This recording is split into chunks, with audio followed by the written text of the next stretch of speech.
Ya, pemirsa, harga beras di seluruh daerah di tanah air mengalami kenaikan drastis sepanjang 2 bulan terakhir. Menurut data, harga beras saat ini merupakan titik tertinggi atau termahal dalam 15 tahun terakhir. Lalu bagaimana langkah dari pemerintah meredam masalah harga beras yang semakin menggila? Berikut kami berikan ulasannya dalam editorial.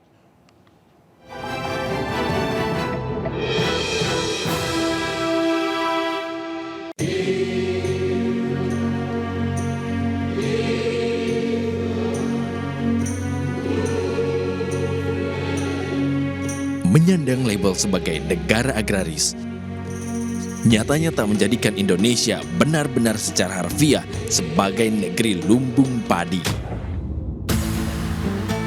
Ironi memang, di saat asupan utama penduduknya nasi, pemerintah justru gagal menjamin ketersediaan dan bergantung pada suplai dari negara tetangga. Musim panas yang idealnya jadi momentum panen raya, nyatanya jadi ajang warga berburu beras murah.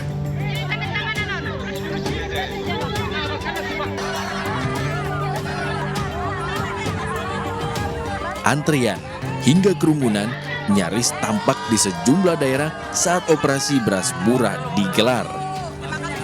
Pasokan yang mulai terbatas memaksa warga saling silang mengakali pengeluaran di saat harga beras di pasaran meroket tinggi. Untuk setiap kilogramnya, kenaikan mencapai Rp3.000 hingga Rp4.000. Pusing lah mas, kayak gini nyari duit dari susah, ini apa-apa semuanya mahal. Ya saya pilih beras yang murah lah mas, kalau yang mahal nggak bisa belinya. Tak hanya dalam bentuk beras, kenaikan juga terjadi dalam bentuk gabah. Kelangkaan terjadi imbas cuaca ekstrim yang mengakibatkan para petani mengalami gagal panen. Alhasil, gabah yang tersisa dijual dengan harga tinggi dengan harapan menutup kerugian dan hasil gagal panen. Sebagai catatan, harga beras di 2 pekan pertama bulan September di tingkat pedagang eceran rata-rata telah menembus angka Rp12.670 untuk kelas medium. Sedangkan untuk beras premium berada di kisaran Rp14.000 hingga Rp18.000.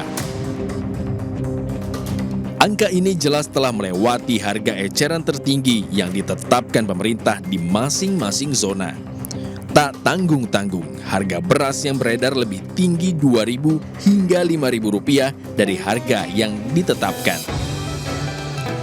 Yang menjadi pertanyaan, apakah langkah konkret yang akan dilakukan pemerintah dalam mengatasi harga beras yang menggila? Atau publik yang kembali harus dituntut bersabar menunggu sembari menikmati antri panjang demi harga beras yang sesuai kantong? Tim Liputan iNews melaporkan.